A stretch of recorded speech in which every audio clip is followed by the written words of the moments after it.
I'm gonna do a movie review for once because I just need to for this one. Uh, Warning: this review has a lot of spoilers and a lot of bad language.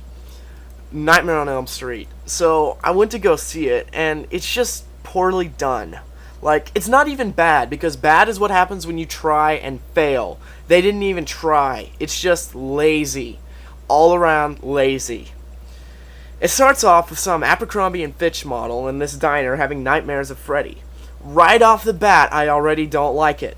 The first one gave us a few minutes to get to know the characters and emphasized the bright and cheery atmosphere of their town, which gave the audience a false sense of security that would soon be fucked to hell by the sheer terror of Freddy. In the remake, however, we're given none of that. The movie starts out dark, rainy, and spooky. We see Freddy within 3 minutes of the movie starting. So much for the cinematic build-up, eh, writers? Also, this entire character is pointless. He dies within the first 6 minutes and is the setting off point for the movie, nothing more. But the great thing about the original was it needed no setting off point. Freddy just kind of came into existence, which is what made it so unsettling, because by that logic, it's entirely possible that he'd show up in your dreams and kill you simply because he's an asshole like that. But in the remake, he targets a specific group of kids for a very specific reason, and shows no interest in anybody else. The whole draw of a horror movie is, what if this was happening to me?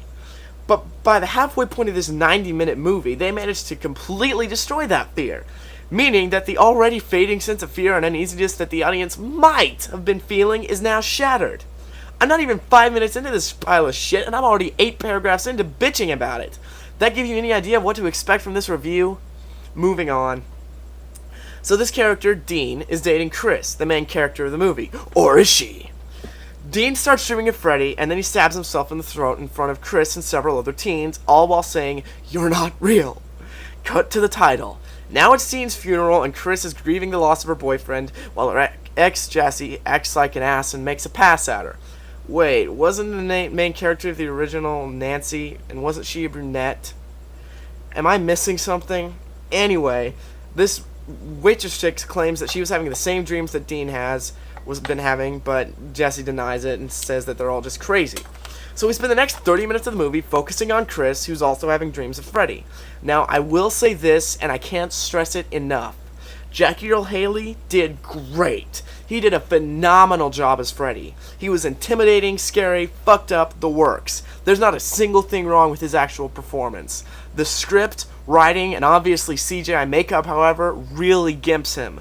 What they did basically is they had Picasso, and they gave him red and green finger paint, and they told him to recreate the Mona Lisa, and Jackie gave it a damn good try, but even he couldn't save this movie. So we cut to Chris having repressed memories and seeing a picture of her and Dean years before they ever met. Her mother denies that it's him and insists that she's just stressed. We see her go up into her attic and she finds a slashed dress from when she was a little girl. Wait, so Freddy went after her before? What?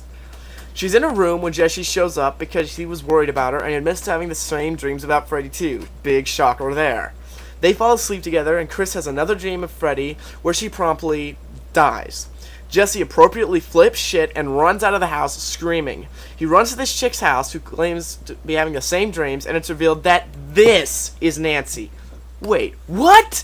You just spent 30 minutes focusing on this other chick. Your movie is 1/3 of the way over already. It's a little late to be switching protagonists to your movie. I swear to God, they were filming this intending to use Chris as the main character, when about halfway through shooting, someone realized, wait, wasn't the main character the original named Nancy? And wasn't she a brunette? Oh, fuck. Well, just kill her off and replace her with some blonde brunette who can't act. I bet it went like that. I really do. So, now we switch focus to a character who has had all of 30 seconds of screen time up until now. What were they trying to do? Be edgy? Be unpredictable? Well, they failed. Miserably. So now at least the main character is as it should be, except where Nancy was a spunky go-getter, this chick is a hipster pessimist who spends the entire movie crying and drawing freaky art of Freddy. Once again, if you give the main character a deeper connection to the villain, the suspension of disbelief that the villain could come for you next is shattered. In Texas Chainsaw Massacre, it was just a bunch of teenagers in the wrong place at the wrong time.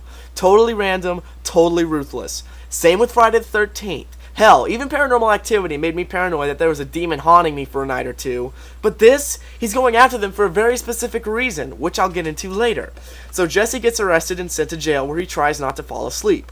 This is actually changed for the better, because in the original, Jesse was an arrogant ass who never believed Freddy existed, right up until he was hung by the son of a bitch. I did actually sympathize with this version, because being exhausted from fear and running and trying not to fall asleep is no easy task. Eventually, Jesse passes out from exhaustion and finds himself in Freddy's world.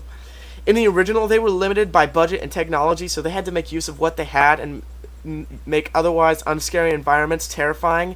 It worked wonderfully at the time, but in today's world, where you can create literally anything using CGI, it just doesn't stack up. I get that they are trying to be faithful to the original by using factories and steam and all that as an element of fear, but this is a dream. A dream can be anything. You'd think someone as fucked up as Freddy could think of someplace scarier than a factory with the filter set to red. He could have placed him in an upside-down slaughterhouse with hooks sticking out of the ground, shooting upwards towards the sky, pigs with glass-grove grins jetting up towards the sky as well, with blood falling from the ceiling. That would have been a lot fucking scarier than some random factory. So after a bunch of jump scares, all this movie fucking has, Jesse gets impaled. Not hung, impaled. In the original, Freddy made it look like Jesse committed suicide because he was in jail for murder, so that the adults wouldn't catch on to his existence and fuck up his terrorizing the teenagers.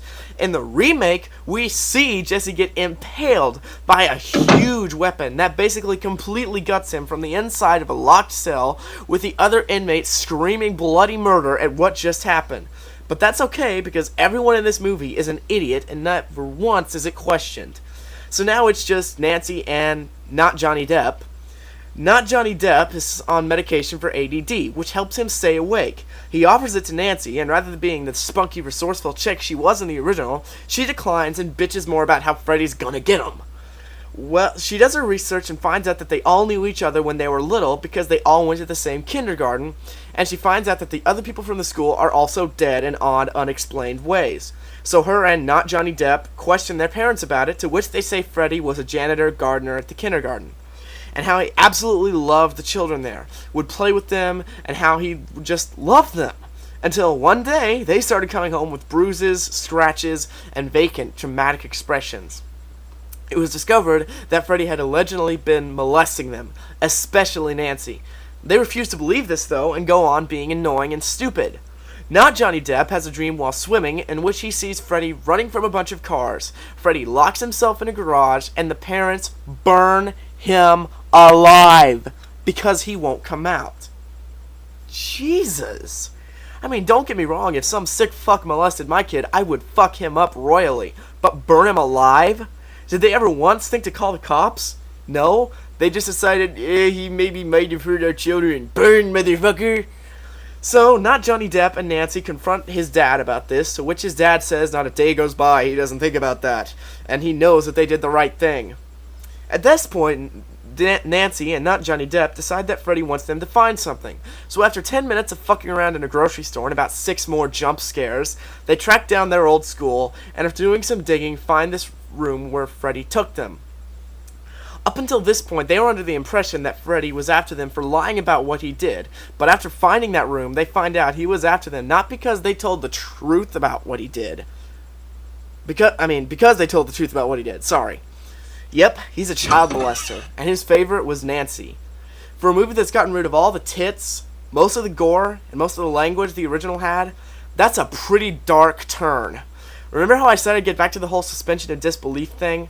Basically, Freddy is after a select group of kids from his past because they snitched on his pedophile shenanigans. Which means as long as you weren't one of those kids at that school, then you're perfectly safe and Freddy has no interest in tormenting and or killing you whatsoever. In the original, there was no deeper connection with any of the characters. He was just a psychopathic entity who killed random teenagers for shits and giggles. There was no rhyme, no reason, no connection, pure, random cruelty, which is truly unsettling, because who's to say he won't make a visit to my dreams tonight? But they ruin that in the remake with this whole molestation subplot, which basically means that you'd have to have been molested by a red-haired janitor/gardener dude when you were 5 years old and told your parents about it in order to feel any sense of danger or connection with these characters.